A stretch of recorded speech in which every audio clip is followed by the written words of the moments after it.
The Wrecker by Robert Louis Stevenson. Chapter 18. Cross Questions and Crooked Answers.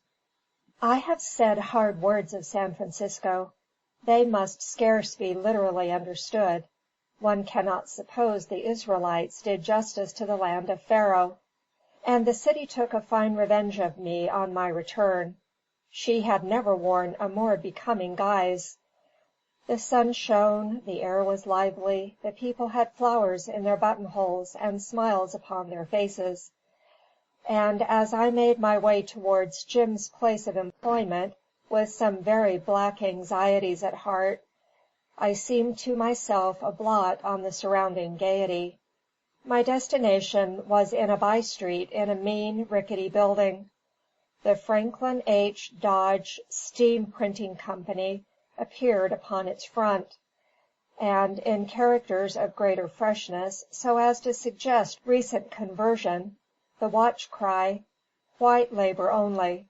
In the office, in a dusty pen, Jim sat alone before a table. A wretched change had overtaken him in clothes, body, and bearing. He looked sick and shabby. He who had once rejoiced in his day's employment, like a horse among pastures, now sat staring on a column of accounts, idly chewing a pen, at times heavily sighing, the picture of inefficiency and inattention.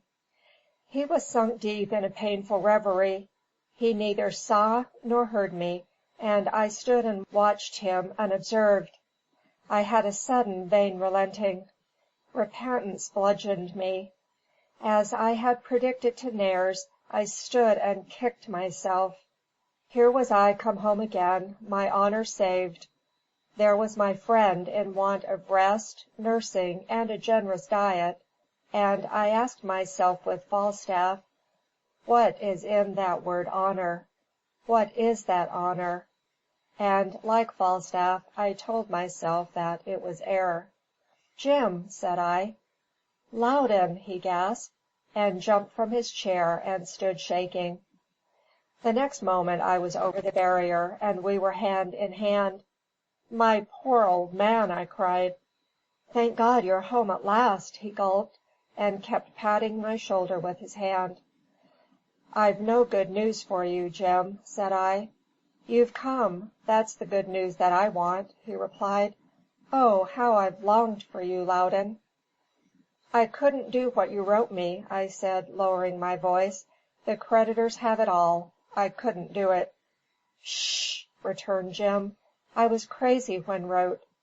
I could never have looked Mamie in the face if we had done it. Oh, Loudon, what a gift that woman is! You think you know something of life, you just don't know anything.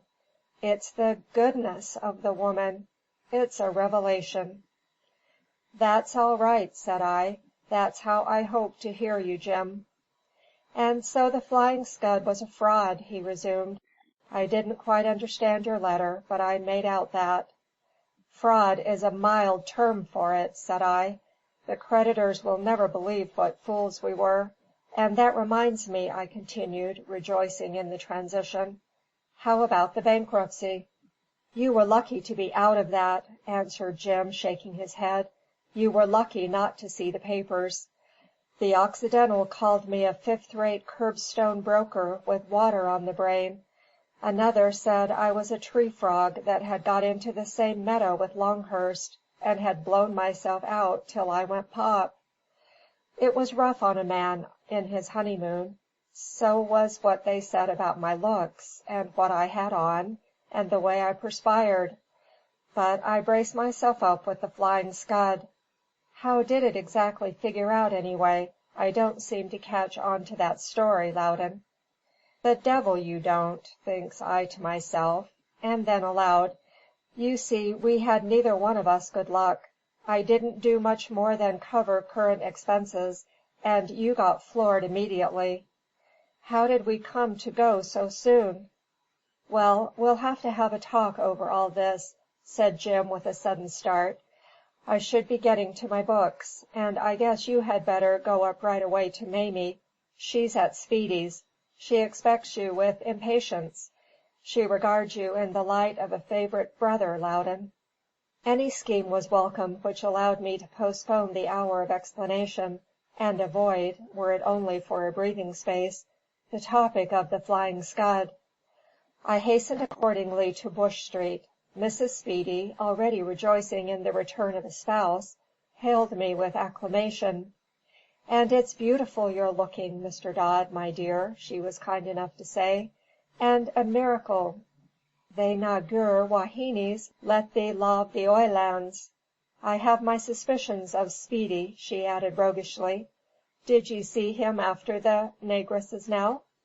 I gave Speedy an unblemished character. "The one of ye will nether betray the other," said the playful dame, and ushered me into a bare room, where Mamie sat working a typewriter. I was touched by the cordiality of her greeting.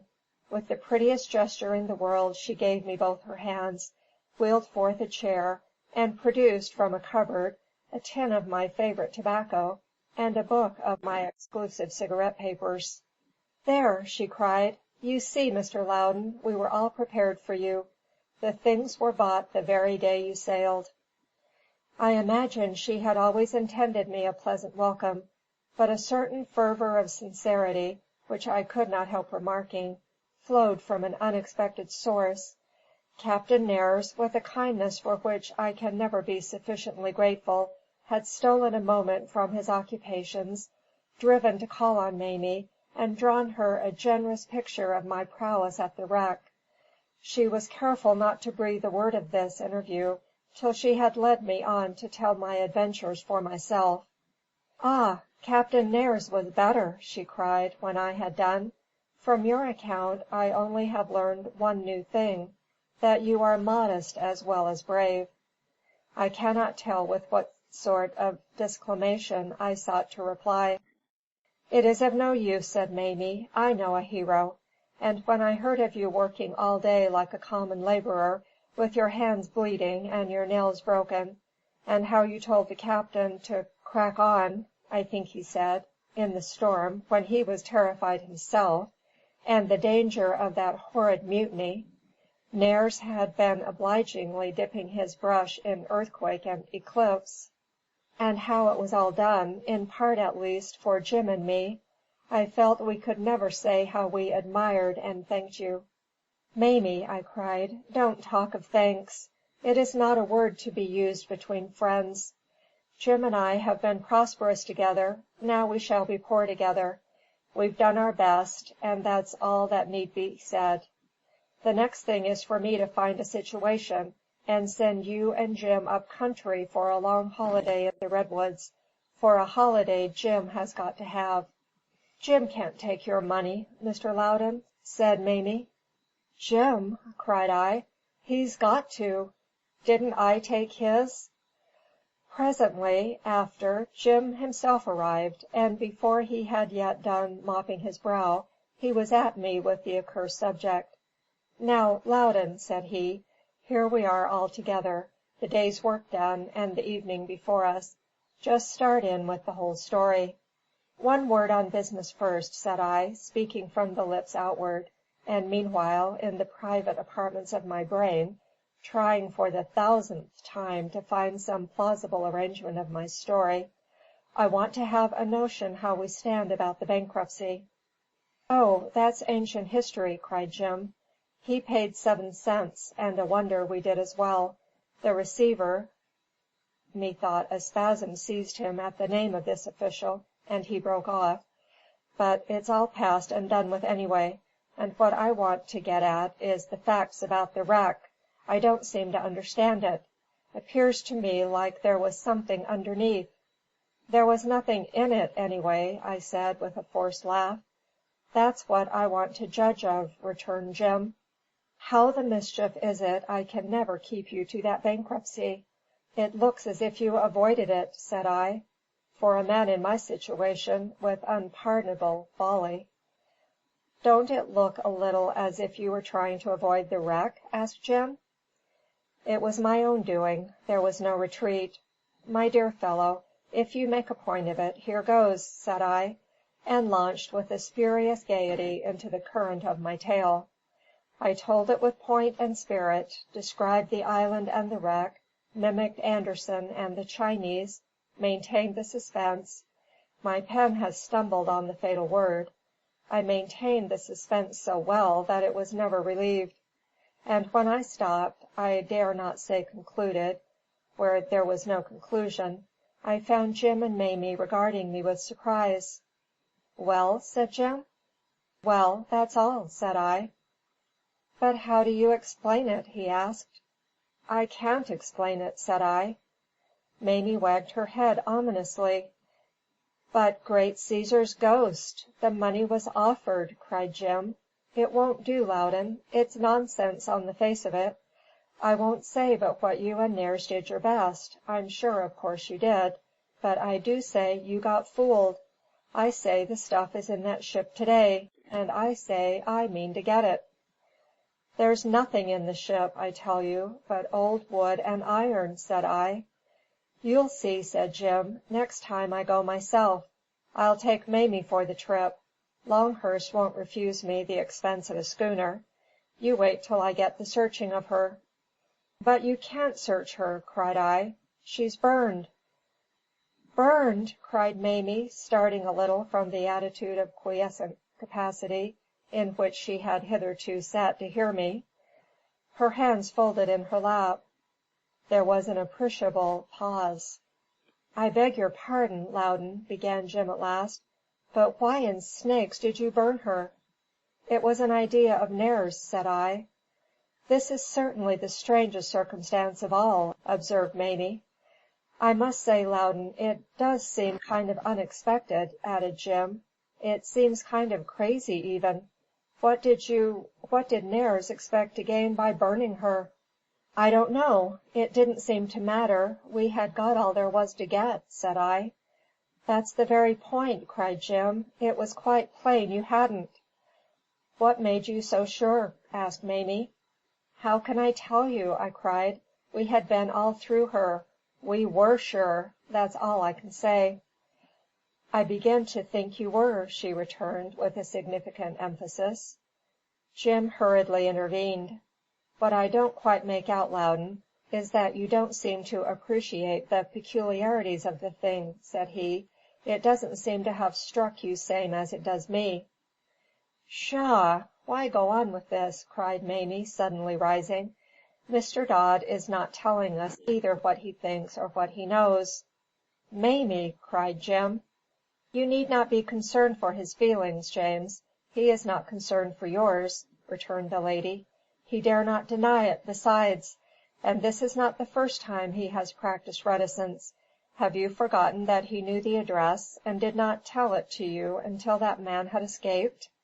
Jim turned to me pleadingly. We were all on our feet. "Loudon," he said, "you see, Mamie has some fancy, and I must say there's just a sort of shadow of an excuse. For it is bewildering, even to me, Loudon, and with my trained business intelligence. For God's sake, clear it up." "This serves me right," said I. "I should not have tried to keep you in the dark. I should have told you at first that I was pledged to secrecy. I should have asked you to trust me in the beginning. It is all I can do now. There is more of the story, but it concerns none of us, and my tongue is tied. I have given my word of honour. You must trust me, and try to forgive me." "I dare say I am very stupid, Mr. Dodd," began Mamie with an alarming sweetness, "but I thought you went upon this trip as my husband's representative, and with my husband's money. You tell us now that you are pledged, but I should have thought you were pledged first of all to James. You say it does not concern us. We are poor people, and my husband is sick, and it concerns us a great deal to understand how we came to have lost our money, and why our representative comes back to us with nothing. You ask that we should trust you. You do not seem to understand. The question we are asking ourselves is whether we have not trusted you too much." "I do not ask you to trust me," I replied. "I ask Jim. He knows me." "You think you can do what you please with James. You trust to his affection, do you not? And me, I suppose, you do not consider," said Mamie. But it was perhaps an unfortunate day for you when we were married, for I am at least not blind. The crew run away, the ship is sold for a great deal of money, you know that man's address and you conceal it, you do not find what you were sent to look for, and yet you burn the ship. And now, when we ask explanations, you are pledged to secrecy. But I am pledged to no such thing. I will not stand by in silence and see my sick and ruined husband betrayed by his condescending friend. I will give you the truth for once, Mr. Dodd. You have been bought and sold." "Mamie!" cried Jim. "No more of this. It is me you're striking. It's only me you hurt. You don't know, you cannot understand these things. Why, to day, if it hadn't been for Loudon, I couldn't have looked you in the face. He saved my honesty." "I have heard plenty of this talk before," she replied. "You are a sweet-hearted fool, and I love you for it. But I am a clear-headed woman. My eyes are open, and I understand this man's hypocrisy. Did he not come home to day and pretend he would take a situation? Pretend he would share his hard-earned wages with us until you were well? Pretend! It makes me furious. His wages! A share of his wages! That would have been your pittance. That would have been your share of the Flying Scud, you who worked and toiled for him when he was a beggar in the streets of Paris. But we do not want your charity, thank God. I can work for my own husband. See what it is to have obliged a gentleman. He would let you pick him up when he was begging. He would stand and look on, and let you black his shoes, and sneer at you. For you were always sneering at my James. You always looked down upon him in your heart. You know it." She turned back to Jim. "And now, when he is rich," she began, and then swooped again on me. "For you are rich. I dare you to deny it. I defy you to look me in the face and try to deny that you are rich. Rich with our money, my husband's money." Heaven knows to what a height she might have risen, being by this time bodily whirled away in her own hurricane of words. Heart-sickness, a black depression, a treacherous sympathy with my assailant, pity unutterable for poor Jim, already filled, divided, and abashed my spirit. Flight seemed the only remedy, and making a private sign to Jim, as if to ask permission, I slunk from the unequal field. I was but a little way down the street when I was arrested by the sound of some one running, and Jim's voice calling me by name. He had followed me with a letter which had been long awaiting my return. I took it in a dream. "This has been a devil of a business," said I. "Don't think hard of Mamie," he pleaded. "It's the way she's made. It's her high-toned loyalty. And of course I know it's all right. I know your sterling character. But you didn't, somehow, make out to give us the thing straight, Loudon. Anybody might have. I mean it. I mean—" "Never mind what you mean, my poor Jim," said I. "She's a gallant little woman and a loyal wife, and I thought her splendid. My story was as fishy as the devil. I'll never think the less of either her or you." "It'll blow over. It must blow over," said he. "It never can," I returned, sighing, "and don't you try to make it.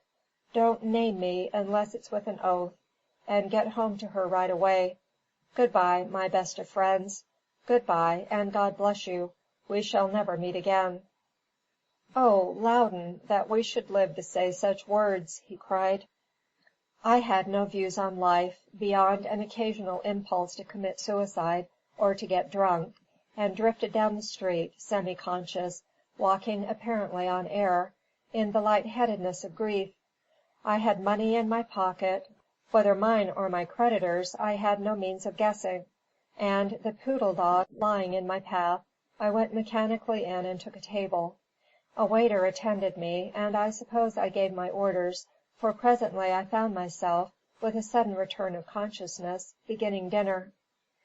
On the white table at my elbow lay the letter, addressed in a clerk's hand, and bearing an English stamp and the Edinburgh postmark. A bowl of bouillon and a glass of wine awakened in one corner of my brain, where all the rest was in mourning, the blinds down as for a funeral, a faint stir of curiosity, and while I waited the next course, wondering the while what I had ordered, I opened and began to read the epoch-making document. Dear Sir, I am charged with the melancholy duty of announcing to you the death of your excellent grandfather, Mr. Alexander Loudon, on the 17th ult. On Sunday the 13th he went to church as usual in the forenoon, and stopped on his way home, at the corner of Princes Street, in one of our seasonable east winds, to talk with an old friend. The same evening acute bronchitis declared itself. From the first Dr. Maccombie anticipated a fatal result, and the old gentleman appeared to have no illusion as to his own state. He repeatedly assured me it was "by" with him now, and "high time too," he once added with characteristic asperity. He was not in the least changed on the approach of death; only, what I am sure must be very grateful to your feelings, he seemed to think and speak even more kindly than usual of yourself, referring to you as Jenny Zien, with strong expressions of regard. He was the only one I ever liked of the hail jingbang, was one of his expressions, and you'll be glad to know that he dwelt particularly on the dutiful respect you had always displayed in your relations. The small codicil by which he bequeaths you his Molesworth and other professional works, was added, you will observe, on the day before his death, so that you were in his thoughts until the end. I should say that, though rather a trying patient, he was most tenderly nursed by your uncle, and your cousin, Miss Euphemia. I enclose a copy of the testament, by which you will see that you share equally with Mr. Adam, and that I hold at your disposal a sum nearly approaching £17,000. I beg to congratulate you on this considerable acquisition, and expect your orders, to which I shall hasten to give my best attention. Thinking that you might desire to return at once to this country, and not knowing how you may be placed, I enclose a credit for £6,000. Please sign the accompanying slip, and let me have it at your earliest convenience. I am, dear sir, yours truly, W. Rutherford Gregg. God bless the old gentleman, I thought, and for that matter, God bless Uncle Adam, and my cousin Euphemia, and Mr. Gregg. I had a vision of that grey old life now brought to an end, and high time too, a vision of those Sabbath streets alternately vacant and filled with silent people, of the babble of the bells, the long-drawn psalmody, the shrew sting of the east wind, the hollow, echoing, dreary house to which Ecce had returned with the hand of death already on his shoulder; a vision, too, of the long, rough country lad, perhaps a serious courtier of the lasses in the hawthorn den, perhaps a rustic dancer on the green, who had first earned an answer to that harsh diminutive; and I asked myself if, on the whole, poor Ecce had succeeded in life, if the last state of that man were not on the whole worse than the first, and the house in Randolph Crescent a less admirable dwelling than the hamlet where he saw the day and grew to manhood. Here was a consolatory thought for one who was himself a failure. Yes, I declare the word came in my mind, and all the while, in another partition of the brain, I was glowing and singing for my new-found opulence. The pile of gold, 4,250 double eagles, 17,000 ugly sovereigns, 21,250 Napoleons, danced and rang and ran molten, and lit up life with their effulgence in the eye of fancy. Here were all things made plain to me. Paradise, Paris, I mean, regained; Carthew protected; Jim restored; the creditors, I repeated, and sank back benumbed. It was all theirs to the last farthing. My grandfather had died too soon to save me. I must have somewhere a rare vein of decision. In that revolutionary moment I found myself prepared for all extremes except the one, ready to do anything or to go anywhere so long as I might save my money.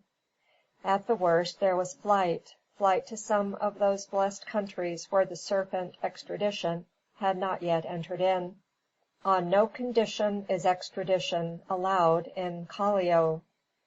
The old lawless words haunted me, and I saw myself hugging my gold in the company of such men as had once made and sung them in the rude and bloody wharf-side drinking shops of Chile and Peru. The run of my ill luck, the breach of my old friendship, this bubble fortune, flaunted for a moment in my eyes and snatched again, had made me desperate and, in expressive vulgarism, ugly. To drink vile spirits among vile companions by the flare of a pine torch, to go burthened with my furtive treasure in a belt, to fight for it knife in hand, rolling on a clay floor, to flee perpetually in fresh ships, and to be chased through the sea from isle to isle, seemed, in my then frame of mind, a welcome series of events. That was for the worst, but it began to dawn slowly on my mind that there was yet a possible better. Once escaped, once safe in Callao, I might approach my creditors. With a good grace, and properly handled by a cunning agent, it was just possible they might accept some easy composition. The hope recalled me to the bankruptcy. It was strange, I reflected. Often as I had questioned Jim, he had never obliged me with an answer. In his haste for news about the wreck, my own no less legitimate curiosity had gone disappointed. Hateful as the thought was to me, I must return at once and find out where I stood. I left my dinner still unfinished, paying for the whole, of course, and tossing the waiter a gold piece. I was reckless. I knew not what was mine, and cared not. I must take what I could get, and give as I was able. To rob and to squander seemed the complementary parts of my new destiny. I walked up Bush Street, whistling, brazening myself to confront Mamie in the first place, and the world at large, and a certain visionary judge upon a bench in the second. Just outside, I stopped and lighted a cigar to give me greater countenance, and, puffing this and wearing what I am sure was a wretched assumption of braggadocio, I reappeared on the scene of my disgrace. My friend and his wife were finishing a poor meal. Rags of old mutton, the remainder cakes from breakfast eaten cold, and a starveling pot of coffee. "I beg your pardon, Mrs. Pinkerton," said I. "Sorry to inflict my presence where it cannot be desired, but there is a piece of business necessary to be discussed." "Pray do not consider me," said Mamie, rising, and she sailed into the adjoining bedroom. Jim watched her go, and shook his head. He looked miserably old and ill. "What is it now?" he asked. "Perhaps you remember you answered none of my questions," said I. "Your questions?" faltered Jim. "Even so, Jim, my questions," I repeated. "I put questions as well as yourself, and however little I may have satisfied Mamie with my answers, I beg to remind you that you gave me none at all." "You mean about the bankruptcy?" asked Jim. I nodded. He writhed in his chair.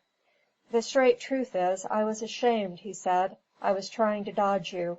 I've been playing fast and loose with you, Loudon. I've deceived you from the first. I blush to own it. And here you came home and put the very question I was fearing. Why did we bust so soon? Your keen business eye had not deceived you. That's the point. That's my shame. That's what killed me this afternoon, when Mamie was treating you so, and my conscience was telling me all the time, 'Thou art the man.'" "What was it, Jim?" I asked. "What I had been at all the time, Loudon," he wailed. "And I don't know how I'm to look you in the face and say it, after my duplicity. It was stocks," he added in a whisper. "And you were afraid to tell me that?" I cried. "You poor old cheerless dreamer! What would it matter what you did or didn't? Can't you see we're doomed? And anyway, that's not my point. It's how I stand that I want to know. There is a particular reason. Am I clear? Have I a certificate? Or what have I to do to get one? And when will it be dated? You can't think what hangs by it." "That's the worst of all," cried Jim, like a man in a dream. "I can't see how to tell him." "What do you mean?" I cried, with a small pang of terror at my heart. "I'm afraid I sacrificed you, Loudon," he said, looking at me pitifully. "Sacrificed me?" I repeated. "How? What do you mean by sacrifice?" "I know it'll shock your delicate self-respect," he said, "but what was I to do? Things looked so bad. The receiver—" As usual, the name stuck in his throat, and he began afresh. "There was a lot of talk. The reporters were after me already. There was the trouble, and all about the Mexican business, and I got scared right out, and I guess I lost my head. You weren't there, you see, and that was my temptation." I did not know how long he might thus beat around the bush with dreadful hintings, and I was already beside myself with terror. What had he done? I saw he had been tempted. I knew from his letters that he was in no condition to resist. How had he sacrificed the absent? "Jim," I said, "you must speak right out. I've got all that I can carry." "Well," he said, "I know it was a liberty. I made it out you were no business man, only a stone broke painter, that half the time you didn't know anything anyway, particularly money and accounts. I said you never could be got to understand whose was whose. I had to say that because of some entries in the books." "For God's sake," I cried, "put me out of this agony. What did you accuse me of?" "Accuse you of?" repeated Jim. "Of what I'm telling you. That there being no deed of partnership, I made out you were only a kind of clerk, that I called a partner just to give you taffy, and so I got you ranked a creditor on the estate for your wages and the money you had lent, and—" I believe I reeled. "A creditor!" I roared. "A creditor! I'm not in the bankruptcy at all?" "No," said Jim. "I know it was a liberty." "Oh, damn your liberty! Read that," I cried, dashing the letter before him on the table, "and call in your wife and be done with eating this truck." As I spoke, I slung the cold mutton in the empty grate. "And let's all go and have a champagne supper. I've dined. I'm sure I don't remember what I had. I dine again 10 scores of times upon a night like this. Read it, you blaying ass! I'm not insane. Here, Mamie," I continued, opening the bedroom door, "come out and make it up with me, and go and kiss your husband, and I'll tell you what, after the supper, let's go to some place where there's a band, and I'll waltz with you till sunrise." "What does it all mean?" cried Jim. "It means we have a champagne supper to night, and I'll go to Napa Valley or to Monterey to morrow," said I. "Mamie, go get your things on, and you, Jim, sit right down here where you are. Take a sheet of paper, and tell Franklin Dodge to go to Texas. Mamie, you were right, my dear. I was rich all the time, and didn't know it." Chapter 18. Recording by Dion Gines, Salt Lake City, Utah.